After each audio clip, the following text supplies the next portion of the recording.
हमने संख्या पद्धति के कॉन्सेप्ट को समझ लिया था। आज हम उससे संबंधित कुछ प्रश्नों को हल करेंगे। तो चलिए देखते हैं इसका पहला प्रश्न क्या है। तो पहला प्रश्न जैसा दिखा है कि निम्नलिखित संख्याओं को शब्दों में लिखें। हमें संख्याओं को शब्दों में लिखना है, तो मतलब इसके लिए हम आपको बताए थे, जब हम सूत्र पढ़े थे संख्या पद्धति का, तो उसमें हमने बताया था कि उसके लिए आपको इकाई, दहाई, सैकड़ा, हजार ये याद होना चाहिए। अगर आपको याद है तो ठीक है, नहीं याद है तो आप कहीं लिखे होंगे, उसको सामने खोल लीजिए और समझिए कि हम इसे कैसे लिखते हैं। तो देखिए, जैसा कि हम जानते हैं दाएं से बाएं की ओर हम बढ़ते हैं, इकाई, दहाई, सैकड़ा। तो इसको हम पढ़ते हैं इकाई, दहाई, सैकड़ा, हजार, 10,000, लाख, 10 लाख, करोड़। अर्थात देखिए यहाँ पे करोड़ पे 4 है, तो यहाँ पहले कितना, ये 4 है तो हम 4 लिख लेंगे। 4 कितने पे आया था, तो फिर से पढ़ लीजिए इकाई, दहाई, सैकड़ा, हजार, 10,000, लाख, 10 लाख, करोड़। तो यहाँ 4 करोड़ कर देंगे, ठीक है। ये हो गया 4 करोड़। अब 4 को छोड़ दीजिए, अब फिर पढ़िए इकाई, दहाई, सैकड़ा, हजार, 10,000, लाख, 10 लाख।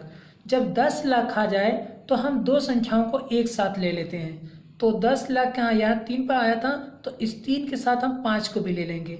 अब ये टोटल मिला के कितने हो गए, तो 35 हो गया। तो अब हम लिखेंगे 35, ठीक है। 35 कितना था, लाख आया था, तो लाख, 35 लाख। अब देखिए यहाँ तक हो गया, फिर पढ़िए इकाई, दहाई, सैकड़ा, हजार, 10,000। 10,000 आया तो हम 2 ले लेंगे ना, यहाँ से यहाँ तक, अर्थात 2 और 1 कितना हो जाएगा, 21। तो ये हो जाएगा 21, कितना है, तो ये हजार है ना, 21,000। फिर देखिए इकाई, दहाई, सैकड़ा, सैकड़ा है 5, तो 500, 500। फिर क्या है, अगर ये दहाई होता तो इन दोनों को एक साथ ले लेते, नहीं है तो केवल 3 बचा है, तो ये हमारा 3 हो जाएगा, ठीक है। तो इकाई, दहाई, सैकड़ा स्थान हम गिनेंगे, जो जहाँ पे आएगा उतनी ही संख्याओं को उसके साथ लिख देंगे। तो ये हमारा हो जाता है शब्दों में। उसी तरह देखिए इसको भी ले लेते हैं। तो इसको क्या करेंगे, देखिए इकाई, दहाई, सैकड़ा, हजार, 10,000, लाख, 10 लाख, करोड़, 10 करोड़। देखिए फ्रेंड्स, यहाँ पे 10 करोड़ आया है, तो 10 का मतलब हम 2 लेंगे, यानी 2 और 5 दोनों मिला के क्या हो जाएगा, तो 2 और 5 मिला के ये हो जाएगा 25, है ना। 25 कितना आया था, लाख, करोड़। फिर से देख लीजिए इकाई, दहाई, सैकड़ा, हजार, 10,000, लाख, 10 लाख, करोड़, 10 करोड़। तो 25 करोड़ हो जाएगा ये, 25 करोड़। फिर पढ़िए इकाई, दहाई, सैकड़ा, हजार, 10,000, लाख, 10 लाख। 10 लाख आया यानी कि हम दोनों ले लेंगे, 4 और 2 दोनों मिला के हो जाएगा 42, है ना। तो ये हो जाएगा 42, क्या है, ये आपका लाख है, 42 लाख आया था। फिर अब देखिए इकाई, दहाई, सैकड़ा, हजार, 10,000, 10,000 आया, यानी 0 और 5 इन दोनों को मिला कर लेंगे। तो देखिए 0 और 5 को अगर हम पढ़ेंगे तो क्या हो जाएगा, ये जैसे 0 और ये 5, इसको हम 5 ही पढ़ेंगे ना, तो ये हो जाएगा 5,000। फिर सैकड़ा पे क्या है, 0 है, तो यानी सैकड़ा का मान खत्म। हम ये नहीं लिखेंगे शून्य सैकड़ा, नहीं, उसको नहीं लिखना है। अब बचा क्या है आपका 12, तो ये हो जाएगा 12, ठीक है। तो इसी तरह हम शब्दों में लिख लेते हैं, जब संख्याएं अंक में दिया हो तो शब्दों में लिख लेते हैं उसको। इकाई, दहाई, सैकड़ा जो जिस स्थान पे होता है उसको हम उसी स्थान पे लिख लेते हैं, ठीक है। आगे देखिए दूसरा प्रश्न क्या है, निम्नलिखित संख्याओं को अंकों में लिखें। अब देखिए हमने शब्दों में लिख लिया था, अब हम अंकों में लिखेंगे, ठीक है। तो अंकों में लिखने के लिए क्या करना है, तो वैसी तरह जो जो दिया है बस वैसे ही लिखना है। देखिए ये क्या है, करोड़ है, जैसे कि हम जानते हैं इकाई, दहाई, सैकड़ा, हजार, 10,000, लाख, 10 लाख, करोड़। तो 7 करोड़ है ना ये, तो अब 7 करोड़ है, तो आप यहाँ लिख लीजिए 7, ठीक है। ये तो हो गया करोड़ का। अब देखिए 95 लाख, करोड़ से पहले क्या लाख ही आता है, तो 95 लाख है ना, तो यानी कि 95 कितना हो जाएगा 95, ये हो गया 95 लाख। अब देखिए ये क्या है 72,000, यानी 72, ये हो गया 72,000। 510 क्या हो जाएगा 0, ठीक। देखिए क्या इसमें ऐसा कोई सब अच्छा मतलब अंक है जो कि किसी स्थान पे छोड़ के आगे दिया हो, तो देखिए इकाई, दहाई, सैकड़ा, हजार, 10,000, लाख, 10 लाख, करोड़ एकदम क्रम से आया है, कोई छूटा नहीं है ना। तो बस आप इसको लिख दीजिए 795725110, ये आपका हो गया। हम इसी को एक पास में रख दिए। इकाई, दहाई, सैकड़ा, हजार, 10,000, लाख, 10 लाख, करोड़, 7,95,72,510, ये हो गया। ठीक है, इसी तरह इसको देखिए 80 करोड़, ये 80 करोड़ है ना, तो यहाँ पे हम लिख लेंगे 80 लिख लिए, ये हो गया 80 करोड़। अब देखिए 71 लाख, 71 लाख है तो ये 71 हो गया। अब 9,000 है ना, तो 9,000 में क्या करेंगे हम, यहाँ पे 0 और 9 होता है ना, 9,000 देखिए क्योंकि 10,000 तक हम जाते हैं, इसलिए यहाँ पे हम 0 9 लेंगे, क्योंकि 10 के जगह पे हम 0 रख दिए और इकाई 9 के जगह पे 9 हो गया ना, ये हमारा 10,000 मिला के होगा। क्योंकि इकाई, दहाई, सैकड़ा जब हम पढ़ते हैं तो बीच में हमें 10,000 आता है। इसको हम एक तरह और आपको समझाते हैं। फिलहाल में ऐसे देखिए, फिर 18 है तो ये लिख लिए हम 18, खैर इसको 0 का पटा दीजिए यहाँ पे, मान लीजिए 9 है। ठीक, अब इसको आप गिनिए, इकाई, दहाई, सैकड़ा पे रखते चले जाइए। देखिए ये हो गया 18, तो ये हो गया इकाई, दहाई। अब देखिए सैकड़ा नहीं इसमें है तो सैकड़े के स्थान पे 0। ठीक है, हजार में क्या है, 9 है, 9,000, 10,000 में कुछ है नहीं, 0 हो जाएगा।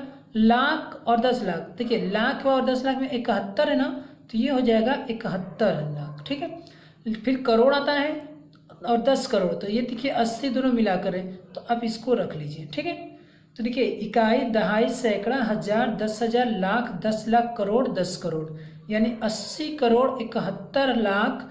अब देखिए हजार में क्या है, 0 9, 9,000 हो गया जैसा कि दिया है, और ये जिस सैकड़ा का स्थान नहीं दिया यहाँ पे, इसलिए 0 हो जाएगा और 18 हो जाएगा। ठीक है, तो इसी तरह हम अंकों में भी लिखते हैं। चलिए आगे देखते हैं एक ठो 69 करोड़। देखिए ये तो हो गया 69 करोड़ यानी 69, ये 69 करोड़ हो गया। 9 लाख, 9 लाख में ये हो गया 9 लाख। 86,000, 86,000 कैसे, ऐसे लिखा जाता है 86। अब 200, तो देखिए क्या हो जाएगा, 200 यानी 2 हो गया, 4 है ना, 4 हो जाएगा। ठीक है, जैसा दिया था वैसा हमने लिख दिया। अब हम इसको इकाई, दहाई, सैकड़े के आधार पे हम करेंगे। देखिए 4 है, इकाई क्या है आपका, तो ये आपका 4 है। दहाई है नहीं है, तो दहाई की जगह क्या हो जाएगा, 0। सैकड़ा में 2 है तो 2 हो जाएगा। हजार में क्या है, 86,000, यानी 1000 और 10,000 को मिला करके दोनों दिया है, अच्छी बात है, 86,000 हो गया। अब हम लाख पे चलेंगे, तो देखिए लाख पे क्या है, 9 लाख, 10 लाख पे कुछ है नहीं तो 0 हो जाएगा, है ना। फिर लाख के बाद करोड़ आता है और 10 करोड़, तो देखिए 69 करोड़ है ना, 9 से अधिक हो गया तो ये पूरा दोनों को मिला के ले लेगा, तो ये हो जाएगा 69। ठीक है, इस तरह हम इसको अंकों में लिख लेंगे। आगे देखिए ये क्या, 3 करोड़ अर्थात 3 हो गया। 65,000, 65 हो गया, 4 है, 4 हो जाएगा। तो अब हम इकाई से लेकर के करोड़ तक चलेंगे। यहाँ से अच्छे से देखिए, हम इकाई से लेकर के जहाँ हमारा दिया करोड़ तक, तो हम करोड़ तक चलेंगे। तो इसको लिखिए, तो इकाई, दहाई की जगह कुछ नहीं दिया है, 0। सैकड़ा भी इसमें नहीं दिया है, 0। हजार दिया है 65,000 है ना, तो देखिए ये हो जाएगा 65,000। लाख दिया है नहीं दिया है तो 0 हो जाएगा, और 10 लाख के स्थान पे भी क्या हो जाएगा, 0 हो जाएगा। करोड़ क्या है, 3 करोड़, बस हो गया। ये आपको समझ में आया। अब देखिए, अब इसको इस तरह भी समझ सकते हैं। देखिए जैसे कि करोड़ तक दिया तो इसलिए हम करोड़ तक लेते हैं। ये हो जाएगा इकाई, ये हो जाएगा दहाई, ये हो गया सैकड़ा, हजार, 10,000, लाख, 10 लाख, करोड़। ठीक है, 3 तो दिया था। अब देखिए क्या क्या दिया है, इकाई की जगह 4 दिया है, 4 रख लिए। दहाई नहीं दिया है, 0 हो जाएगा। सैकड़ा दिया है नहीं दिया है, 0।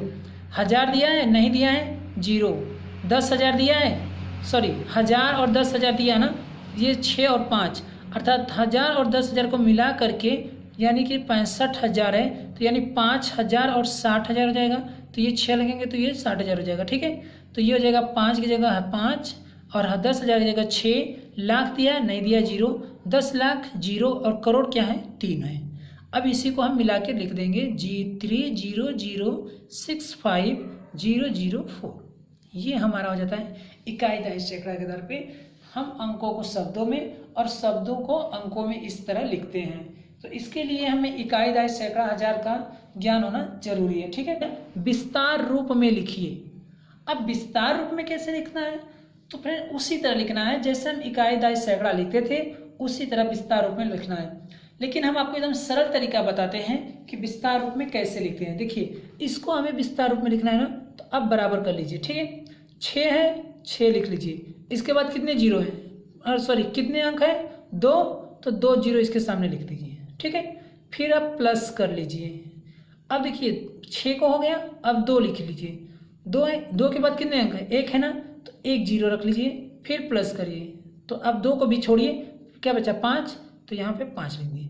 ये हो गया आपका विस्तार रूप, ठीक है। एकदम सरल है विस्तार रूप, कुछ करना नहीं है। या तो आप देखिए इसी को हम इस तरह भी लिखते हैं। अब देखिए 6 है ना, तो क्या इकाई दहाई सैकड़ा है, तो यानी 600 प्लस इकाई दहाई 20 है, तो 20 हो जाएगा, प्लस इकाई 5 है, 5 वही चीज़ है। लेकिन ये हम बताते हैं आपको कि आसान कैसे हम लिखेंगे विस्तार रूप में। तो इस तरह हम विस्तार रूप में लिख लेंगे, ठीक है। अगला देखिए इसको लिखना है, तो पहले 2 है ना, तो 2 लिख लीजिए। अब देखिए 2 के बाद कितने अंक है, 1 2 3 4, तो यहाँ पे 4 जीरो रख लीजिए, ठीक है। प्लस अब 2 हो गया, अब 4 के बाद कितने अंक है, देखिए 4 ये हो गया, 1 2 3, अर्थात इसके बाद आप एक एक जीरो कम करते चले जाइए, है ना। फिर 7 को लीजिए, तो यहाँ 3 जीरो था, तो अब यहाँ 2 जीरो लगाइए। फिर क्या है, 0 है, तो 0 को आप छोड़ भी सकते हैं, नहीं हो छोड़ सकते हैं, आपकी मर्जी है, ठीक है। लेकिन हम 0 को ले ही लेंगे। फिर ये क्या है, 8 है, ये हो जाएगा 8, ठीक है। तो यही इसका होता है विस्तार रूप। अब देखिए इसको ले लिए, तो इसको भी वही करिए, 5 हो जाएगा। फिर कितने अंक है, 1 2 3 4 है, तो 4 जीरो, 1 2 3 4। अब इसके बाद हम एक एक जीरो कम करते चलेंगे। 5 के बाद 4 है, 4, तो यहाँ 4 जीरो था, तो यहाँ पे 3 जीरो हो जाएगा, ठीक। फिर प्लस 4 हो गया, अब 3 ले लेंगे। 3 के बाद यहाँ 3 जीरो दिए थे, तो यहाँ पे अब कितने जीरो हो जाएगा, 2 जीरो। प्लस 6 लेंगे, 6 के यहाँ 2 जीरो, तो यहाँ क्या हो जाएगा, 1 जीरो। फिर प्लस 2, यहाँ पे 1 जीरो, यहाँ पे जीरो कोई खत्म हो जाएगा, ठीक है। तो फ्रेंड्स ये होता है विस्तार रूप, अर्थात संख्याओं का विस्तार रूप उसके स्थानिक क्रम के आधार पे हम लिखते हैं, वही होता है इसका विस्तार रूप, ठीक है। तो ये हम देख लिए। अब चलिए देखते हैं स्थानीय मान ज्ञात करना। तो हम स्थानीय मान कैसे करते हैं, तो इसको देखते हैं। हमने थ्योरी जब पढ़ा था कॉन्सेप्ट में, तो उसमें कुछ संख्याओं का स्थानीय मान निकाला था। अब देखिए यहाँ पे हम 4 संख्याओं का स्थानीय मान निकालते हैं, ठीक है। तो देखिए पहली संख्या हम ले लेते हैं 3 6 5 4, ये है। अब देखिए स्थानीय मान कितने सरल विधि से निकालते हैं। पहला काम है, आप इसको 4 खींच लीजिए, 4 जिसको खींचे उसको लिख लीजिए, ठीक है। उसके गुणे 1 कर दीजिए, ये हो गया। अब 5 को ले लीजिए, फिर 5 खींचिए और 5 गुणे 1। पहला काम आप सबको खींच के उसके गुणे 1 कर लीजिए इस तरह, ठीक है। 3 गुणे 1, अब इतना कर लिए। अब देखिए पहला है तो केवल 1 रहेगा, दूसरा है 1 जीरो बढ़ा दीजिए। अब एक एक के आगे एक एक जीरो बढ़ाते चले जाइए। देखिए पहला था कोई जीरो नहीं है, क्योंकि ये इकाई होता है, तो इकाई का मतलब 1 होता है, दहाई का मतलब 10 होता है, सैकड़ा का मतलब 100, हजार का मतलब 1000। यहाँ से आप देखते हैं तो ये क्या होता है, इकाई, ये हो जाएगा दहाई, ये हो जाएगा सैकड़ा और ये हो जाएगा 1000। जो जिस स्थान पे है उतने से गुणा कर देते हैं। वो नहीं समझ में आता तो बस आप ये करिए, ये पहला स्थान है 1 हो जाएगा, फिर एक एक जीरो आप बढ़ाते चले जाएंगे, ठीक। अब जब गुणा करेंगे तो आपको पता होगा गुणा करने का तरीका, हमने बताया था कि ये जीरो छोड़ देंगे, बचा क्या हमारा 1, जीरो के बाद कोई अंक नहीं है ना, तो छोड़ देंगे। ये देखिए 4 एकम 4 हो जाएगा, 5 एकम 5, इसके बाद कितने जीरो है, 1 जीरो, तो ये लगा लेंगे। 6 एकम 6, 2 जीरो है, 2 जीरो, 3 एकम 3, कितने जीरो है, 3 जीरो है, ठीक है। तो ये हो जाएगा इसका स्थानीय मान, ठीक है। इसी तरह हम स्थानीय मान निकालते हैं। अब देखिए अगला प्रश्न क्या है आपका, ये ले लेते हैं 9 8 7 6 5। अब इसका स्थानीय मान निकालना है, तो कुछ करना है नहीं, 5 लिखेंगे, गुणे 1 कर लेंगे। उस तरह 6 को खींचेंगे, 6 लिख के गुणे 1 कर लेंगे। 7 को लेंगे, 7 गुणे 1 कर लेंगे। 8 को लेंगे, 8 गुणे 1 कर लेंगे। 9 को खींच के 9 गुणे 1 कर लेंगे। ठीक, अब सबको बराबर नहीं देंगे अभी, क्योंकि अभी हमको बढ़ाना है। ये देखिए पहला हुआ, इसको कुछ नहीं करेंगे। इसके बाद 1 जीरो बढ़ाएंगे, उसके नीचे 2 जीरो बढ़ाएंगे, उसके नीचे 3 जीरो बढ़ाएंगे, उसके आगे 1 जीरो और बढ़ा के लिख लेंगे, 4 हो जाएगा। अब हम गुणा कर लेंगे सबका, है ना। देखिए ये 5 एकम 5 हो जाएगा, ये हो जाएगा 6 एकम 6, 1 जीरो है, 7 एकम 7, 1 2 जीरो है तो 2 जीरो, 8 एकम 8, 1 2 3 जीरो है तो 1 2 3 जीरो हो गया, 9 एकम 9, कितने जीरो हैं, 4 जीरो है तो 1 2 3 4 जीरो हो जाएगा। ठीक है, इस तरह हम स्थानीय मान निकालते हैं। ओके, चलिए अगला सवाल को भी देखते हैं। इसमें क्या है, तो ये है 5 6 9 8 7। अब इसका स्थानीय मान, तो फ्रेंड्स इस तरह तो आप समझ गए। अब देखिए ऐसे भी कर लेते हैं, ये हो जाएगा पहला स्थान है तो 7 गुणे 1। अब देखिए 8 को खींचिए, 8 के बाद 1 लिख लीजिए, 8 के बाद कितने अंक है, 1 अंक है तो 1 जीरो लगा लीजिए। अब 9 खींचिए, 9 गुणे 1 इतना तो कर लिए। अब देखिए 9 के बाद कितने अंक है, 1 2, तो यहाँ पे 2 जीरो हो जाएगा। फिर अब 6 लीजिए, 6 गुणे 1 कर लीजिए। अब देखिए 6 के बाद कितने अंक हैं, तो 6 के बाद आपका 1 2 3 है तो यहाँ पे 3 जीरो रख लीजिए। इसी तरह 5 लीजिए, ये हो जाएगा 5 गुणे 1, उसके बाद 1 2 3 4 ये है ना, तो 4 जीरो, 1 2 3 4। अब बस आप इसका गुणा कर लीजिए, जो आंसर आता है वो आपका आंसर हो जाएगा। अब तो आप गुणा कर ही लेंगे। इसी तरह एक सवाल और है जो है कि 4 0 3 5 1, इसका स्थानीय मान निकालना है। तो देखिए ये क्या हो जाएगा, 1 को लेंगे 1 गुणे 1, उसी तरह 5 को लेंगे 5 गुणे 1, 3 को लेंगे 3 गुणे 1, 0 ले लेंगे 0 गुणे 1, 5 4 ले लेंगे तो 4 गुणे 1, इतना कर लिए। अब देखिए इसके ये पहला है छोड़ देंगे, इसके बाद क्या है 1 जीरो, इसके बाद क्या है 2 जीरो, इसके बाद 3 जीरो, इसके बाद 4 जीरो, बढ़ा देंगे ना 1 1 जीरो। तो अब बस आप गुणा भाग कर लीजिए, जो आंसर आता है वही ये हो जाएगा 1, ये 5 एकम 5, इसके बाद 1 जीरो है 1 जीरो लगा लेंगे, ये हो जाएगा 3 एकम 3, इसके बाद 2 जीरो तो 2 जीरो लगा लेंगे। इसके बाद देखिए जीरो गुणा कुछ में करेंगे तो जीरो हो जाएगा, 4 एकम 4, 1 2 3 4 जीरो तो 1 2 3 4 जीरो हो जाएगा। ठीक है, तो ये हो जाएगा आपका स्थानीय मान। फ्रेंड्स एक क्वेश्चन लोग पूछते हैं कभी कभी कि आपका दे देता है 1 1 1 1, इसमें किस वन कौन सा एक बड़ा है या सभी बराबर हैं। तो देखिए जितने हम दाएं से बाएं जाएंगे वह अंक हमारा बढ़ता चला जाएगा। इसमें सबसे बड़ा क्या है, ये वाला अंक 1, ये इसका मान सबसे ज़्यादा है। क्यों, क्योंकि ये 1000 का मान रखता है। ठीक है, ये आपका 1000 का मान रखता है, इसलिए 1 ये बड़ा हो जाएगा। इसी तरह अगर हम लिख लें 1 2 3 4 5 9, अगर हम इसमें पूछे कि किसका मान अधिक है, तो देखिए कौन संख्या अधिक है नहीं, कौन अंक अधिक नहीं, किसका मान अधिक है अथवा कौन मान ज़्यादा है, किसका मान बड़ा है। तो इसमें हम जितना बाएं ओर आएंगे उसका मान उतना ही अधिक होगा। सबसे ज़्यादा मान इस 1 का है। क्यों, क्योंकि आपका देखिए इकाई दहाई सैकड़ा हजार 10,000 लाख, ये 1 लाख का मान लेके बैठा हुआ है। ठीक है, तो इस तरह आप संख्या पद्धति में स्थानीय मान को भी समझ गए होंगे। फ्रेंड्स मैं बार बार कहता हूँ कि आप प्रैक्टिस करिए, जितने प्रैक्टिस करेंगे आपको मैथ उतना ही क्लियर होगा। बाकी जो नहीं आता है आप कमेंट बॉक्स में सेंड कर दीजिए, हम उसको आपको बता देंगे, समझा देंगे। चलिए देखिए 5वां प्रश्न है कि इतने में दोनों 5 के स्थानीय मान का अंतर बताइए। तो फ्रेंड्स इतने में जब दिया ना कि दोनों 5 का ना, यहाँ पे केवल 5 का पूछा है तो बस हम 5 का स्थानीय मान निकालेंगे, बाकी किसी का नहीं। तो देखिए क्या हो जाएगा 5 का स्थानीय मान। तो पहले हम अंक को लिख लेते हैं 5 6 7 8 5 7, इनमें से केवल 5 का है ना, तो ये देखिए 5 हो जाएगा, 5 गुणे 1 इतना हम कर लिए। अब देखिए इस 5 के बाद कितने अंक है, 1 ना, तो 1 जीरो बढ़ा लेंगे।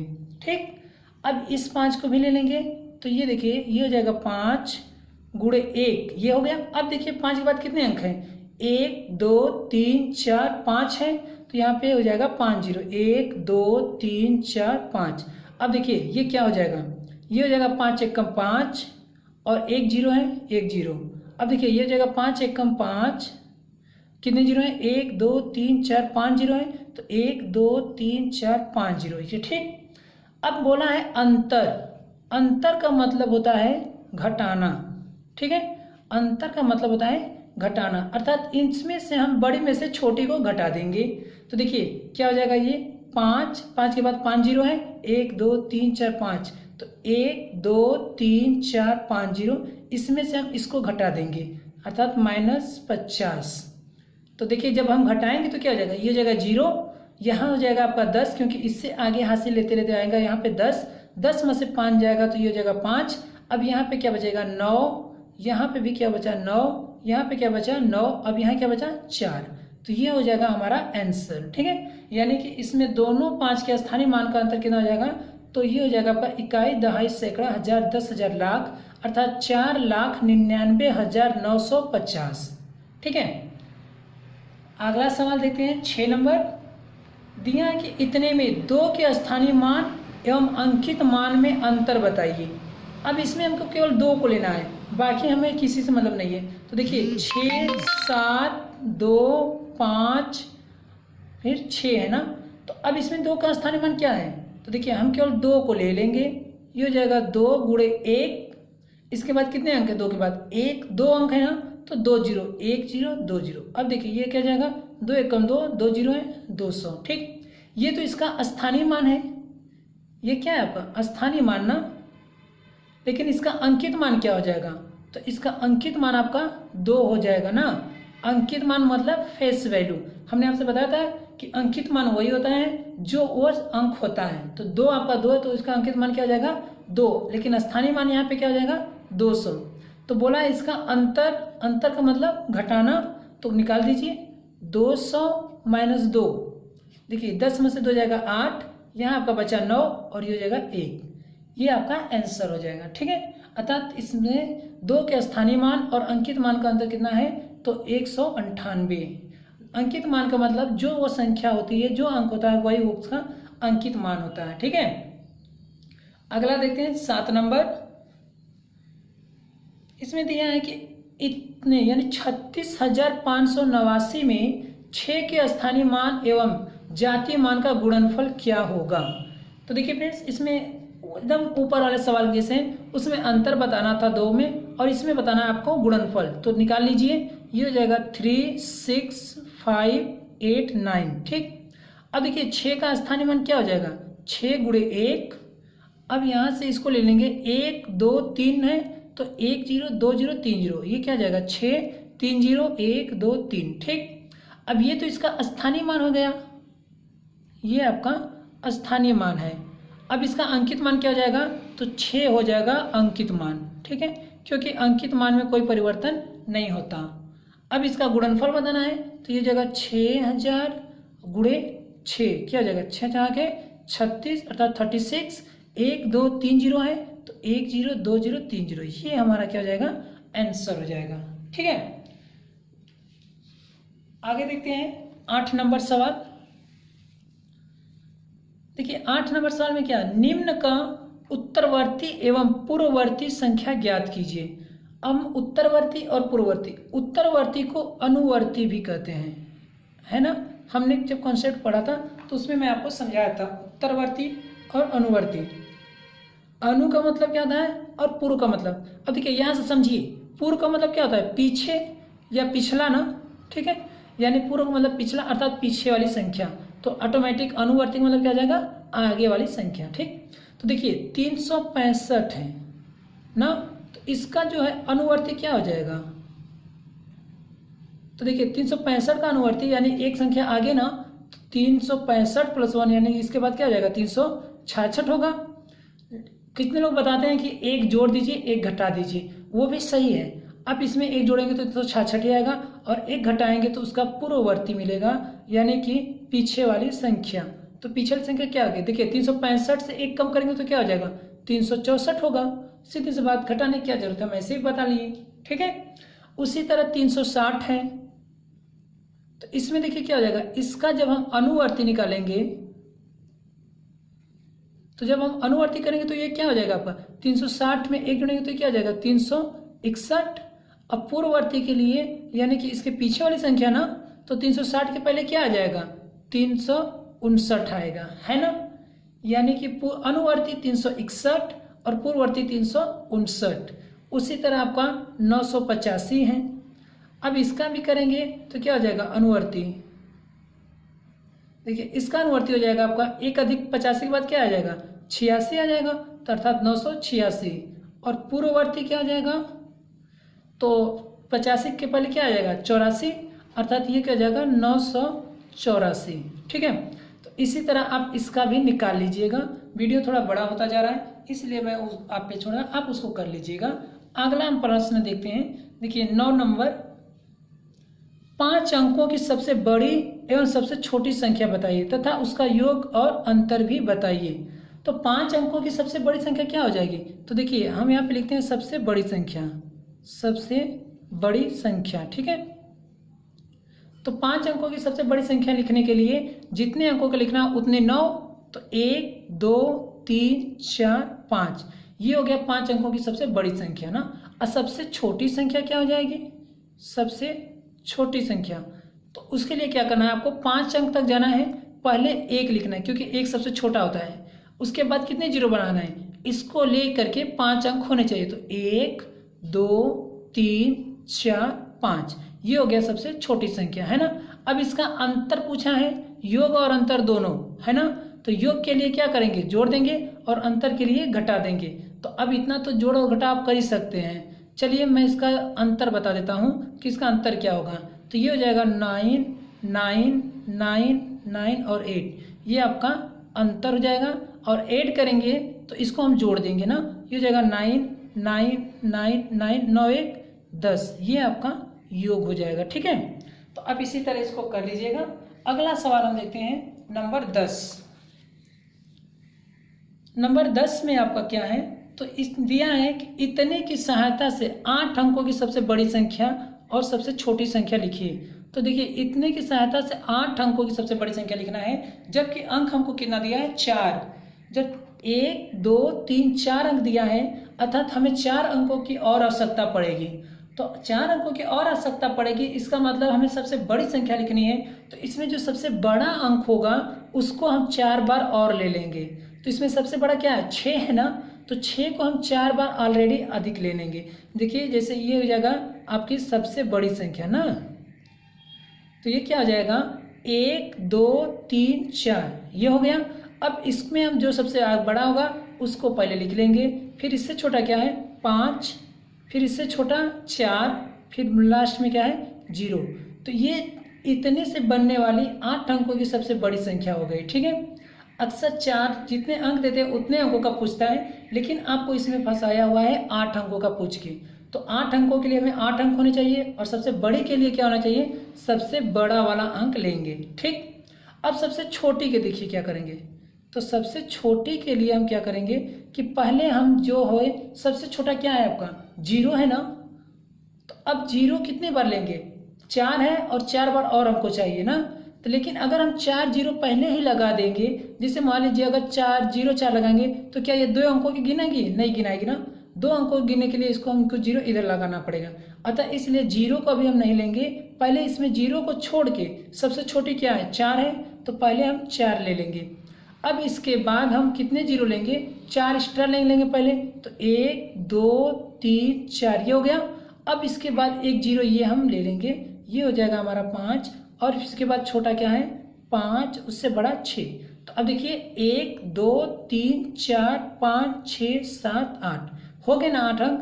तो अब इससे छोटा कोई नहीं बनाया जा सकता। अगर हम 0 को पहले ले लेते 1 2 3 4 और एक 0 ये 5, फिर इसके बाद 4, फिर 5, फिर 6, तो ये हमारा 8 अंकों की संख्या नहीं बनती, ये केवल 3 अंकों की संख्या बन जाती। इसके बाद इधर कितना 0 लगे तो इसका क्या मतलब, कुछ नहीं। तो ये 3 अंकों का बनता ना, इसलिए हम पहले 4 को रखे हैं, उसके बाद हम 0 को लेंगे ताकि ये मिला करके 8 अंकों की संख्या बन जाए। ठीक है, अब इतना ध्यान रखिएगा, समय का ध्यान मत दीजिए क्योंकि समय अधिक हो जा रहा है, समझा रहे हैं हम, तो आप केवल सवाल को समझिए। अब देखिए 11 नंबर दिया है कि इतने से बनने वाली सबसे बड़ी और सबसे छोटी संख्या लिखिए तथा उनका योग भी बताइए। तो देखिए पहली बात कि सबसे बड़ी संख्या लिखने के लिए क्या करेंगे, सबसे बड़ी संख्या लिखने के लिए हमें ये नहीं दिया कि कितने अंकों का लिखना है, अर्थात इतने से बनने वाली यानी 4 अंकों की ही संख्या हमें लिखनी है। तो इसमें सबसे बड़ा 8 है, उससे छोटा 6 है, फिर उससे छोटा 5, फिर उससे छोटा 4। ये हो गया सबसे बड़ी संख्या। अब देखिए सबसे छोटी संख्या के लिए क्या करेंगे, बस इसी को पलट देंगे। 0 नहीं है ना, तो अगर 0 नहीं है तो बस इसी को आप पलट दीजिए। ये हो जाएगा 4, 5, 6 और 8। ठीक, अब इसका आप योग भी निकाल सकते हैं और अंतर भी निकाल सकते हैं। ठीक, अंतर के लिए घटा देंगे और योग के लिए जोड़ देंगे। ठीक है, अब हम आगे चलते हैं। अगला 12 नंबर सवाल है कि इतने से बनने वाली 5 अंकों की सबसे बड़ी एवं सबसे छोटी संख्या बताइए। तो देखिए सबसे बड़ी संख्या 5 अंकों की है ना, सबसे बड़ी संख्या क्या हो जाएगी, सबसे बड़ा क्या आपका 6 है, 6 हो जाएगा। उसके बाद क्या है 5 है, 5 हो जाएगा, क्योंकि 5 अंकों का पूछा और हमें 5 अंक दिया भी है, इसलिए हमें कोई अंक अलग से जोड़ना नहीं है। उसके बाद क्या है 3 है, उसके बाद 2, फिर 0 है। तो ये तो सबसे बड़ी हो गई। और सबसे छोटी के लिए क्या करेंगे, तो सबसे छोटी तो इसमें 0 है ना, लेकिन 0 को जब हम पहले रख लेंगे तो हमारे पास 4 ही संख्या बचेगी, जबकि हमको बनाना कितने की है, 5 अंकों का बनाना है। तो 5 अंकों के लिए हमको पूरा लेना पड़ेगा। अतः 0 से बड़ा क्या है 2 है, तो पहले हम 2 को ले लेंगे, फिर उसके बाद सीधे 0 लगा लेंगे। अब उसके बाद देखिए क्या है बचा, क्या 0 और 2 तो हो गया, बचा 3, 5, 6। इसमें सबसे छोटा क्या 3 है, तो ये हो जाएगा 3, फिर उसके बाद 5, फिर 6। ये हो गया सबसे बड़ी और सबसे छोटी। ये आपका सबसे बड़ी है और ये आपका सबसे छोटी संख्या। ठीक है, तो हमें यही बताना था, ये हमारा हो गया। ठीक है, अगला प्रश्न है 13 नंबर। देखिए एक सम अभाज्य संख्या का उदाहरण दीजिए। तो सम अभाज्य संख्या क्या होती है, तो अर्थात ऐसी संख्या बताना है जो सम भी हो और अभाज्य हो। तो ऐसी संख्या बस केवल विश्व में पूरी एक ही संख्या है, वो है 2। 2 आपकी सम अभाज्य संख्या है। इसके बाद आपकी कोई संख्या जो ऐसी नहीं है जो कि सम हो, अभाज्य हो और सम भी हो, नहीं, केवल 2 है। ठीक है, तो आप इसे याद रखिएगा, ये परीक्षाओं में अक्सर पूछता रहता है, बहुत बार पूछा हुआ है, टेट हो या सीटेट हो या एसएससी का हो, ये पूछता है, बहुत इंपॉर्टेंट है, आप इसको याद रख लीजिएगा। ठीक है, सबसे छोटी अभाज्य संख्या भी है और सम संख्या अभाज्य भी यही है। ठीक है, अगला प्रश्न है लघुत्तम विषम संयुक्त संख्या है। संयुक्त संख्या आप जानते हैं क्या होती है, संयुक्त संख्या अर्थात जो भाज्य होती है ना, तो सबसे छोटी लघुत्तम का मतलब होता है सबसे छोटी, तो सबसे छोटी वो भी विषम होनी चाहिए। तो सबसे विषम अभाज्य संख्या क्या होती है, तो भाज्य, तो वो 9 होता है। ठीक है, सबसे छोटी विषम भाज्य संख्या आपका 9 है। आपका देखिए इससे छोटा आपका क्या होता है 8 होता है, तो ये तो सम है। 7 है, ये अभाज्य है। 6 है, ये तो सम है, लेकिन बोला क्या है आपको विषम के लिए, तो सबसे छोटी विषम भाज्य संख्या भाज्य। ठीक है, संयुक्त का भाज्य भी होता है, तो कौन सा है 9 है, इसे याद रखिएगा। ठीक, आगे देखिए 15 नंबर 1 से 100 तक आपको दिया है, 1 से 100 तक समस्त जुड़वा अभाज्य लिखो। अर्थात 1 से लेकर 100 के बीच में जुड़वा अभाज्य लिखना। तो जुड़वा अभाज्य किसे कहते हैं, तो ऐसी अभाज्य संख्या जिनके बीच का अंतर कितना हो 2 है ना, तो वो दोनों अभाज्य भी होनी चाहिए और अंतर कितना होना चाहिए 2। तो ऐसी कौन कौन सी है, तो देखिए 3 के बाद 4 भाज्य नहीं 5 होता है, इनके बीच का अंतर क्या है 2 है ना। 5 के बाद क्या है 7, इनके बीच का अंतर क्या है 2। उसी तरह 11 और 13 है। ठीक, उसके बाद क्या है 17 और 19 हो जाएगा, फिर 29 और 31 है। उसके बाद क्या हो जाएगा आपका 41 और 43। ठीक, उसके बाद क्या हो जाएगा 59 और 61, एक लास्ट होता है 71 और 73। ठीक है, बस 1 से 100 के बीच में आपके इतने ही जुड़वा भाज्य हैं। इसको मैंने कॉन्सेप्ट में भी बताया था जब हम संख्या पद्धति पढ़ रहे थे कि 1 से 100 के बीच में कितनी अभाज्य संख्या होती है, तो 1 से 100 के बीच में आपका टोटल 25 अभाज्य संख्याएं होती हैं। ये हमने उसमें बताया था, यदि आप वो वीडियो नहीं देखें तो आप उसको देख लीजिएगा, मैं उसका लिंक डिस्क्रिप्शन बॉक्स में दे दूंगा। ठीक है, संख्या पद्धति का। अगला प्रश्न है 16 नंबर 100 से कम 7 क्रमागत भाज्य संख्याएं लिखिए। तो देखिए 7 क्रमागत भाज्य संख्या लिखना है, आप कहीं से भी स्टार्ट करिए और क्रमागत लिख लीजिए। देखिए 2 से स्टार्ट करिए, तो 2, 3, 4, 5, 6, ये 6। अब देखिए 4 आपका क्या है भाज्य संख्या है, 4 के बाद 5 नहीं होगा 6 हो जाएगा, 6 हो गया, 7 नहीं होगा, 8 होता है, 9 होता है, 10 होता है, 11 नहीं, 12 होगा, 13 नहीं, 14 हो जाएगा। ठीक है, 1 2 3 4 5 6 7। इसी तरह आप कहीं से भी स्टार्ट करके उसको लिख सकते हैं। जैसे देखिए आपका 50 होता है भाज्य संख्या, 51 भी होता है, 52 भी होता है, 53 आपका अभाज्य होता है, 54 आपका हो जाएगा, फिर 55 हो जाएगा, 56 हो जाएगा, 57 हो जाएगा। ठीक, 1 2 3 4 5 6 7, ये आपके क्या हो जाएंगे, भाज्य संख्या हो जाएंगे। ठीक है, इसी तरह आप कहीं से भी स्टार्ट करके कहीं तक भी इसको रख सकते हैं। अगला प्रश्न क्या है, 17 नंबर। देखिए दिया है कि इतने का आरोही क्रम में लिखिए। आरोही, आ मतलब क्या है, आ का मतलब है आगे, यानी कि आगे आने वाली संख्या, अर्थात आगे कौन संख्या आएंगी, छोटा उससे बड़ा फिर बड़ा फिर बड़ा, यानी बढ़ते क्रम में। तो यानी हम क्योंकि इसके लिए क्या करना पड़ेगा, सबसे छोटा को लेना पड़ेगा, अर्थात पहले 2 लेंगे, फिर 3, फिर 4, फिर 5, फिर 8। ये क्या हो जाएगा हमारा बढ़ते क्रम में आरोही क्रम हो जाएगा। ठीक है, अवरोही का मतलब क्या होता है, घटना, आरोही का मतलब आगे। तो इसी तरह कोई भी देगा तो हम उसको सबसे छोटी लिखेंगे, फिर उससे बड़ी, फिर उससे बड़ी, फिर उससे बड़ी, फिर सबसे बड़ी। ठीक, आगे 18 नंबर का जो है उसे लिखें, अवरोही क्रम में लिखिए। तो अब हमें अवरोही क्रम में लिखने के लिए क्या करना पड़ेगा, तो देखिए सबसे पहले हम क्या करें, अवरोही का मतलब क्या हुआ, घटते क्रम। घटते क्रम में इसका सबसे पहले बड़ा, फिर उससे छोटा, फिर उससे छोटा, फिर उससे छोटा। तो सबसे बड़ा क्या है, 7 है, फिर उससे छोटा क्या है, 6, फिर उससे छोटा 5, फिर 3, फिर 2। ठीक, इसी प्रकार इसको भी ले लेंगे। सबसे बड़ा क्या है आपका 9, उससे छोटा 8, उससे छोटा 6, फिर आपका 5 हो जाएगा, और उसके बाद 1 हो जाएगा। इसी तरह आप इसको भी करिएगा, इसके आप करिएगा। ठीक है, तो हमने संख्या पद्धति से इतने प्रश्नों को हल किया है। तो उसके बाद हम कुछ प्रश्नों का हल करेंगे। अभी इसमें बचा है जो संख्याओं पर आधारित प्रश्न हैं, जो भाग से रिलेटिव है। ठीक है, तो उसको हम अगले पार्ट में करेंगे, क्योंकि वीडियो कुछ बड़ा हो गया है। तो आप इस पर क्वेश्चन लगाइए, आप इसको क्वेश्चन करिए, इसको 2 बार 3 बार देखिए, फिर जो सवाल ना आता हो वो कमेंट बॉक्स में आप शेयर करिए। आपके 10 प्रश्न हो जाते हैं तो हम उसको आपको जो कि वीडियो बना करके समझा देंगे। ठीक, और संख्या पद्धति का अगला पाठ हम इसके बाद करेंगे, जो संख्याओं पर आधारित प्रश्न रहेंगे। उसके बाद हम लसा और मस्सा, हमारा इसके बाद अगला टॉपिक रहेगा। ठीक है, थैंक यू, धन्यवाद।